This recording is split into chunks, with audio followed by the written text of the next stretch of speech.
আসসালামু আলাইকুম রহমতুল্লাহি ওবরাকাতু। আলহামদুলিল্লাহি রব্বিল আলামিন ওয়াল আকিবাতু লিল মুত্তাকিন ওয়াসসালাতু ওয়াসসালামু আলা সাইয়্যিদিল আমবিয়া ওয়াল মুরসালিন। সম্মানিত দর্শক ও শ্রোতা মণ্ডলী, আমি ফজলুল হক হাতিমি জান্নাতের দিকে চ্যানেলের পক্ষ থেকে আপনাদের সকলকে জানাচ্ছি আন্তরিক অভিনন্দন ও মোবারকবাদ।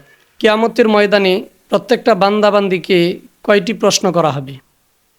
তিরমিজি শরীফের 2416 নম্বর হাদিসের মধ্যে আসছে, ক্বালা রাসূলুল্লাহ সাল্লাল্লাহু আলাইহি ওয়াসাল্লাম, লা তাজুলু কদাম ইবনি আদম ইয়াউমাল কিয়ামাতি হাত্তা ইউসআলা আন খামস। কিয়ামতের ময়দানে 5টি প্রশ্নের উত্তর দেওয়া ব্যতীত কোনো বান্দাবান্দিকে এক কদম সামনে বাড়তে দেওয়া হবে না। আন উমরিহি ফিমা আফনাহু। নাম্বার 1, তুমি তোমার জীবনকে কোন পথে কাটিয়েছ? আন শাবাবিহি ফিমা আবলাহু। নাম্বার 2, তুমি তোমার যৌবনকালকে কোন পথে ব্যয় করেছ?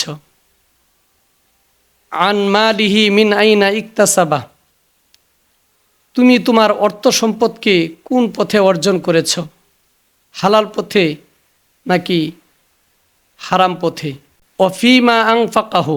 এবং অর্জিত অর্থ সম্পদ তুমি কোন পথে ব্যয় করেছ? ওমাজা আমিলা ফিমা আলিমা।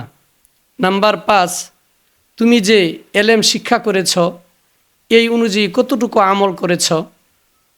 কিয়ামতের ময়দানে এই 5টি প্রশ্নের উত্তর যে পর্যন্ত কোনো বান্দাবান্দি না দিতে পারবে তাকে এক কদমও সামনে বাড়তে দেওয়া হবে না।